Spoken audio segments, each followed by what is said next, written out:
इधर देखेंगे हमारा पाठ कौन चल रहा है? प्रकाश का परावर्तन एवं अपवर्तन।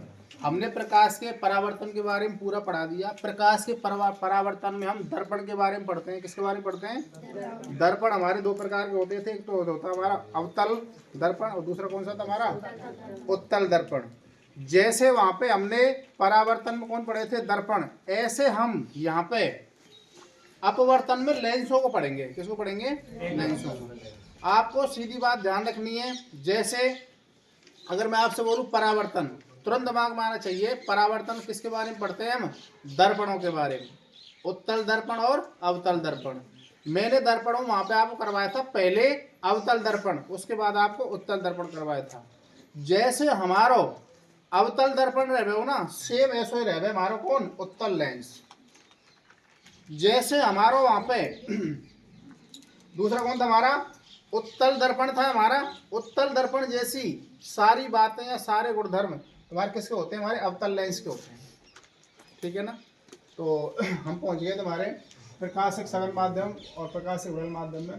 प्रकाशिक सघन माध्यम की हमने बात की थी। प्रकाशिक सघन माध्यम उसे कहते थे जब हमारी तुलना करते समय हमारा कितना होता था? अपवर्तनांक कम रहता था। लेकिन अगर विरल माध्यम की बात करें, दो माध्यमों की तुलना करते समय कम अपवर्तनांक वाला माध्यम प्रकाशिक विरल माध्यम कहलाता है और अधिक अपवर्तनांक वाला हमारा क्या कहलाता था? सघन माध्यम। प्रकाशिक सघन। प्रकाशिक का मतलब होता है ऑप्टिकल। क्या होता है? ऑप्टिकल। मैं आपको लेंसों में ना यहाँ पे ऑप्टिकल यूज करूंगा ओ, और दर्पणों में ना आपको ध्रुवपी यूज किया था। आपको ध्यान हो तो ध्रुवपी पोल जिसको कहते थे। मैं यहाँ पे आपको ऑप्टिकल मतलब प्रकाशिक केंद्र ओ यूज करूंगा तुम्हारे लेंसों में। जैसे हम दर्पणों में वस्तु रखते थे ना अनंत पर वस्तु, कभी एफ पर कभी एफ और वक्रता केंद्र के बीच में, ऐसे वस्तुओं को रख के देखेंगे हम। किसमें? लेंसों में भी। उससे पहले उसका फंडामेंटल जो बात है वो सारी पढ़ रहे हैं हम।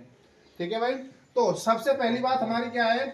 जब प्रकाश की किरण विरल माध्यम से सघन माध्यम में जाती है, जब प्रकाश की किरण विरल माध्यम में ना आपको बताया था विरल के में जो दूसरे की तुलना में सरल हो, दूसरे की तुलना में सरल हो। मैंने आपसे कहा था मैं एक तो केक ले रहा हूँ। क्या ले रहा हूँ? और एक ले रहा हूँ ईंट। क्या ले रहा हूँ? तो आप केक को आराम से काट सकते हो, ईंट को आराम से काट सकते हो। तो केक हमारा क्या हो जाएगा? विरल माध्यम हो जाएगा। किसकी तुलना में? ईंट की तुलना में। मैं तो पानी ले लिया मैंने और एक हवा ले ली। क्या ले लिया? पानी और हवा।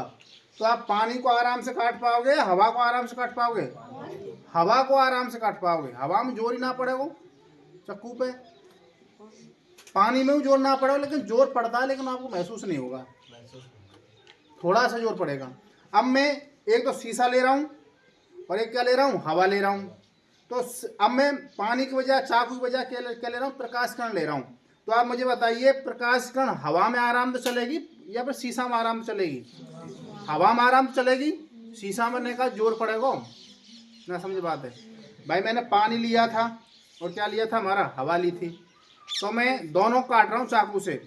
भाई पहले मैंने केक लिया था, ईंट ली थी, तो आराम से कौन कटा था? केक। तो केक क्या हो गया? उसकी तुलना में विरल माध्यम हो गया। क्या हो गया?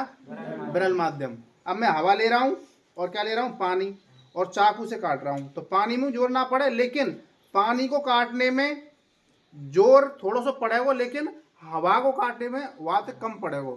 तो उस हवा को इस माध्यम की तुलना में क्या बोलेंगे? विरल माध्यम बोलेंगे। क्या बोलेंगे? अब जैसे ये तो हवा है, ये शीशा है। Imagine that you are, this is a rectangle slab. ये तुम्हारी स्लैब है कांच की। ठीक है ना? ये पकड़ रखी मैंने। ये प्रकाश किरण आ रही है। ठीक है ना? तो आ कहाँ से आ रही है? तुम्हारा वायु में आ रही है। वात में या निर्वात में वायु है या वायु नहीं है? अब ये हमारे शीशा की एंट्री अंदर एंट्री करती है एक कोने से, तो यहाँ तो आराम से आ रही। ठीक है ना? आराम से आ रही बेचारी। ये आ रही सीधी, ये आ रही। ठीक है ना? ये आ रही, ये आ रही, सीधी आ रही है। अब शीशा से टकराई, शीशा से टकराई। अब ये विरल माध्यम से सघन माध्यम में जा रही है, तो इसकी स्पीड क्या होगी? थोड़ी सी कम होगी। तो सीधी ना जाए, थोड़ी सी टेढ़ी है गई। तो ये सघन से मतलब विरल से जब सघन में जाती है प्रकाश किरण, तो क्या होता है, हमारी अविलंब की ओर झुक जाती है, यानी कि उसकी स्पीड कम हो जाती है। ना समझे बात है। अब मैं बात कर रहा हूँ, ये मेरा शीशा है, इसमें से प्रकाश कण गुजार रहा हूँ मैं और उसको बाहर निकाल रहा हूँ। जब प्रकाश कण सघन माध्यम से और विरल माध्यम में आते, ऐसे आ रही है प्रकाश कण, ये आ रही। अब मैं सघन ले रहा हूँ, ये सघन है। Imagine that way this is पूरा रेक्टेंगल ग्लास, यानी तुम्हारा आयताकार कोई तुम्हारा कांच है, ये आ रहा, कांच के अंदर से प्रकाश कण आ रही, सीधी आ रही, ये आ रही। अब ये मेरा जो हाथ है ना, ये मेरा हाथ, ये हवा है, क्या है, आया, सीधा आ रहा है। तो हवा में एंट्री करते ही प्रकाश कण की गति तेज होगी, और तेज होगी तो ऐसे जाएगी, अविलंब से दूर हटेगी। क्या हटेगी, अविलंब से दूर। तो ये दोनों कंडीशन में आपको चित्र रूप में दे रखी है। वैसे तो पहले ये क्या माना मैंने, ये वाला विरल माध्यम, यानी कि क्या माना, ये आकाश यानी कि हवा। तो विरल माध्यम प्रकाश में ऐसे आ रही होती है सीधी, तो जानी चाहिए यूं सीधी, यूं जानी चाहिए नहीं यूं। लेकिन ये विरल माध्यम से जब सघन माध्यम में जाती है प्रकाश कण, तो सीधी ना जाके इसकी चाल कम हो जाती है, थोड़ी सी नीचे गिर जाए बेचारी। दूसरी स्थिति में जब ये सघन माध्यम कहाँ से हमारा, ये हमारा विरल माध्यम है, जब प्रकाश कण सघन माध्यम से विरल माध्यम की तरफ जाती है तो जानी चाहिए यूं, लेकिन स्पीड और बढ़ जाती है तो ऐसे हो जाती है। ठीक है ना, आगे हुई बात। तो पहली बात हमारी, जब प्रकाश किरण विरल माध्यम से सघन माध्यम में जाती है तो चाल कम हो जाती है और अविलंब की ओर झुक जाती है। ये अविलंब होता है सीधा वाला, ये तो अविलंब की ओर झुक जाती है। ठीक है ना। दूसरा, जब प्रकाश की किरण किसी सघन माध्यम से विरल माध्यम में, सघन माध्यम से विरल माध्यम में जाती है तो उसकी चाल बढ़ जाती है, चाल बढ़ जाती है, और ऐसे करके मतलब उसकी बढ़ जाती है। ठीक है ना, आप समझ गए, मैं कुछ बताना चाह रहा हूँ। तो उसकी चाल अधिक हो जाती है और अविलंब से क्या होती है, वो दूर हटती है। ये अविलंब है हमारा, ये वाला। तो यूं ना आके यूं जाए, अगर तेज चाल होती है तो तुम कल मोटरसाइकिल भगा देखिए, मोटरसाइकिल दौड़ पर तेजी में भगाएंगे जब तो सही निकल जाएगी, और हॉल हॉल करेंगे ना तो गिर पड़ेगी। स्पीड अगर कम करोगे ना, चाल अगर कम करोगे तो उसका बैलेंस नहीं बन पाएगा, और तेज स्पीड में तुम आराम निकाल लेंगे। अब मैं ये नहीं कह रहा हूँ तुम दौड़न पे तेज भगाओ। ठीक है ना। अगला हमारा गोलीय लेंस। जो गोलीय लेंस समझेंगे ध्यान से। गोलीय लेंस दो तलों से घिरा हुआ कोई पारदर्शी माध्यम है जिसका एक या दोनों तल गोलीय हैं, लेंस कहलाता है। लेंस हमारे दो प्रकार के होते हैं। पहला होता है हमारा उत्तल लेंस, दूसरा होता है अवतल लेंस। उत्तल लेंस की अगर मैं आपसे बात करूं, यह किनारों की अपेक्षा, ये तो है किनारे, किनारों की अपेक्षा बीच में से मोटा होता है, यहां से मोटा होता है बीच में से। दूसरा हमारा, इसको हम क्या कहते हैं, अभिसारी लेंस भी कहते हैं। क्या कहते हैं, देखो अभिमान होता है, आपने हिंदी पढ़ी होगी, उपसर्गों में अभिमान क्या होता है, पास। क्या होता है, पास या चारों ओर। हिंदी आपने पढ़ी नहीं, इसका मतलब उपसर्ग आप पढ़ते हो तो हिंदी में अभिमान होता है पास या चारों ओर। यानी कि जो प्रकाश किरण ने अपने पास बुलावे है ना, पास इकट्ठो करे, वहां तक में हम उत्तल लेंस। अभिमान पास, अभिसारी करता है, प्रकाश किरण अपने पास लाता है, अपने नजदीक लाता है, अपने चारों ओर लाता है, उसको कहते हैं अभिसारी, या उसको हम क्या कहते हैं, उत्तल लेंस। दूसरा होता है हमारा अवतल लेंस। अवतल लेंस बीच की अपेक्षा, बीच की अपेक्षा, ये बीच है हमारा, इसका बीच की अपेक्षा किनारों से मोटा होता है। यहाँ से मोटा रहेगी, यहाँ से पतला रहेगा। ठीक है ना। जबकि इसे अपसारी लेंस भी कहते हैं। आपने हिंदी में पढ़ा होगा उपसर्गों में, अपमान क्या होता है, दूर, या दूसरा क्या होता है, बुरा। अगर आप उपसर्ग पढ़ोगे इनका अर्थ रहता है अलग से। अपमान होता है क्या ना, अपमान, मान से जो दूर हो गया उसका अपमान हो गया। अपद्रव्य, द्रव्य से जो दूर हो गया। ठीक है ना। अपमान होता है दूर या बुरा। तो आपको बुरा तो याद नहीं रखना है, लेकिन आपको ध्यान रखना है दूर। क्या ध्यान रखना है, अपमान है दूर। जो अपसारी किरणें, जो अपसारी लेंस जो होता है ना, उसको क्या कहते हैं हम, अवतल लेंस। अपमान है दूर, यानी प्रकाश किरणों को जो दूर फेंकता है। अब मैं आपको, यानी कि जिसके निकट दृष्टि दोष होगा, जिसके निकट दृष्टि दोष होगा, उसको निकट की वस्तु सही दिखाई देती है, दूर की नहीं दिखाई देती है। उस हिसाब से हमें कौन सा लेना चाहिए, कौन सा लेंस लेना चाहिए, जिसको दूर की दिखा देती है, निकट की नहीं दिखा दी, उसके लिए कौन सा लेंस काम में लेंगे चश्मे में। ये सारी चीज आगे जाकर काम में आएंगी, ठीक है ना। तो आप समझ लेंगे। जबकि इसे क्या कहते हैं, अपसारी। ये क्या करता है, प्रकाश कणों को थोड़ी सी दूर फैलाता है, ठीक है। इतना ही है बस इसमें।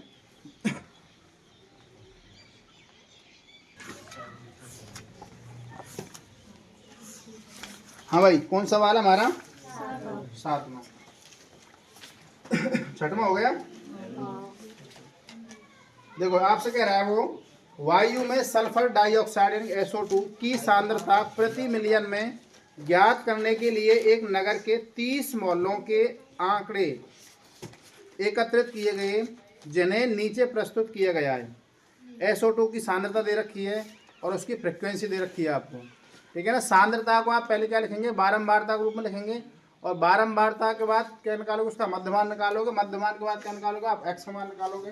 तो आपको सवाल दे रखा है, एक्सरसाइज हमारी कौन सी है, 13.1 का क्वेश्चन नंबर कौन सा हमारा, 7।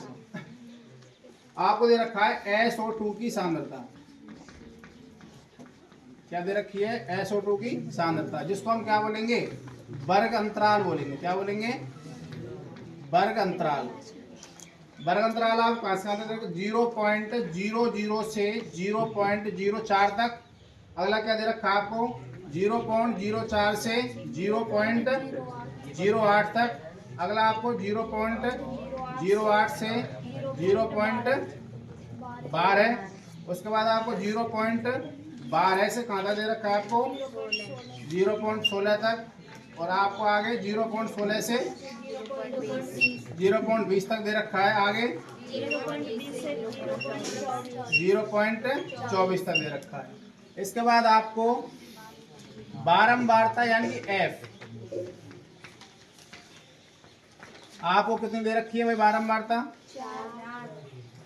4 दे रखी है। अगली 9, अगली 9, अगली 2, अगली 4, अगली कितनी 2। आपको फ्रीक्वेंसी दे रखी है, आपको वर्ग अंतराल दे रखा है, और दोनों को आपको क्या निकालना है, मध्यमान निकालेंगे सबसे पहले। तो मध्यमान में आप कैसे करेंगे बताओ,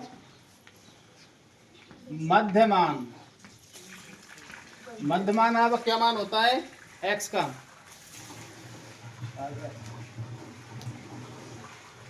यहाँ तो बंद कर दे पहले तो यार, और फिर वहां तो खटका बंद कर दे। मध्यमान आपको x का मान कितना हो जाएगा भाई, देखो 0.0 और 0.04 को जोड़ूंगा और 2 का भाग कितना आएगा। देखो 0.04 में मैं 2 का भाग दे रहा हूँ, किसका भाग दे रहा हूँ, तो 0.02 तो आएगा भाई, ठीक है ना। तो पहला कितना आ जाएगा 0.02, दूसरा कितना आ जाएगा 0.04। भाई 0.04 को अगर आप 0.08 में जोड़ें तो कितने हो जाएंगे हमारे 0.12, और 0.12 में 2 का भाग कितना आ जाएगा हमारा 0.6। कितना आ जाएगा।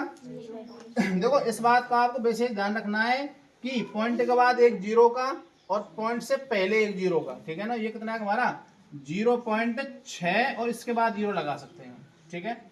अगला कितना हो जाएगा 12 और 8 कितने हो गए हमारे 20, और 20 में 2 का भाग कितना है हमारा 1.00। 12 24, 24 और 4 कितने होते हैं हमारे 28, और 28 में 2 का भाग देंगे 2 कम 2, 2 चौका 1.40। अगला हमारा कितना हो जाएगा 16 32, 32 और 4 कितने 36, 36 में 2 का देंगे कितना तुम्हारा 1.80। उसके बाद हमारा 20 40 और 4 44 में 2 का देंगे कितना आएगा हमारा 2 का देंगे 2.2 और बाद में 0।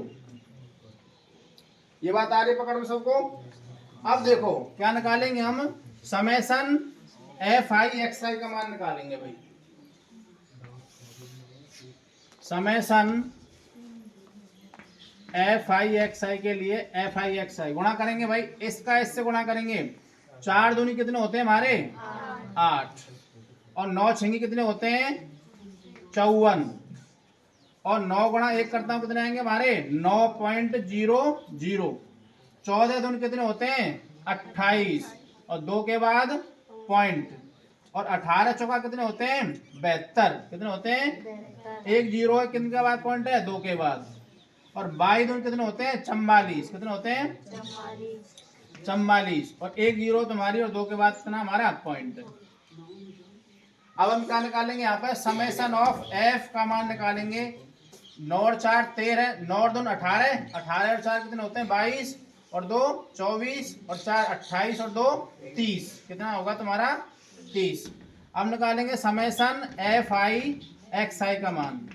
देखो 8 और 4 12 का 2 कहाँ से लगी 1, उसके बाद 5 8 5 13 14 15, 15 और 4 कितने होते हैं हमारे 19, और एक 20 की जीरो यहाँ से लगी 2। अब देखो 9 और 2 कितने होते हैं हमारे 11, 11 और 7 कितने होते हैं 18, 18 और 4 कितने होते हैं 22, और 22 और 2 कितने होते हैं हमारे 24। 2 के बाद पॉइंट है, पॉइंट तुम्हारा यहाँ पे आ जाएगा। ये हमारा किसका मान आ गया, समेशन एफ आई एक्स आई का। आपको पता है चूंकि माध्य एक्स बार का मान कितना होता है बताओ सूत्र के रूप में, समेशन एफ आई एक्स आई बटे में समेशन एफ आई कितना दे रखा है आपको 24.02 बटे में कितना है हमारा 30। अब देखो एक के बाद तो मैं सीधा पॉइंट भी लगा सकता हूं, और फिर आपको किस में भाग देना, तुम्हारा 2.402 में भाग देना आपको सीधा। 2 भाग कितना आ रहा है,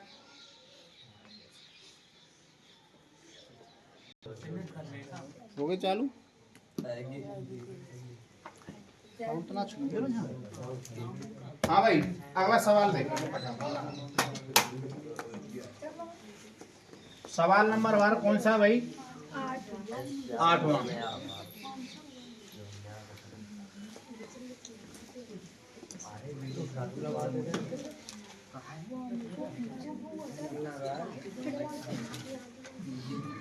हाँ भाई सवाल नंबर हमारा 8वां है। आपको दिनों की संख्या दे रखी है भाई, दिनों की संख्या मतलब वर्ग अंतराल ये दे रखी है आपको 0 से 6, 6 से 10, 10 से 14, 14 से 20, और उसके बाद 20 से 28, 28 से 38, और 38 से कितना दे रखा है, इसमें वर्ग अंतराल फिक्स नहीं लग रहा मुझे। आपको एफ का मान बारंबारता कितनी दे रखी है आप बताओ, 11 10 7 4 4 3 1।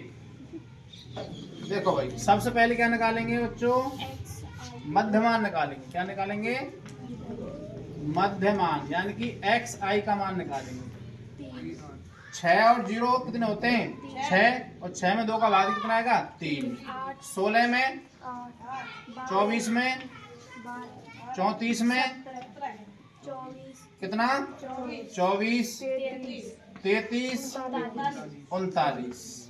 अरे बहुत होशियार है, समेशन एफ।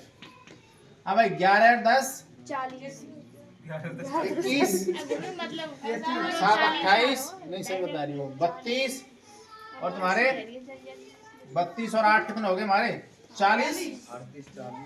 सही है। समेशन क्या निकालेंगे आप यहाँ पे, समेशन एफ आई एक्स आई निकाल देते हैं पहले। एफ आई एक्स आई गुणा करो भाई, 11 तिया 10 8 12 सत्ते 17 चौका, और 24 चौका 96, ठीक है, और 33 दिया 99, और 39 से कम 39। समेशन एफ आई एक्स आई कितना आ गया बताओ 499। क्लियर है ना, ओके। चूंकि माध्य एक्स बार बराबर क्या होता है सूत्र, समेशन एफ आई एक्स आई बटे समेशन एफ आई। बताओ कितना हो जाएगा 499 बटे 40 बराबर 12.40। बिल्कुल सही आंसर लग रहा है भाई मुझे तो। करण, कोई दिक्कत नहीं है।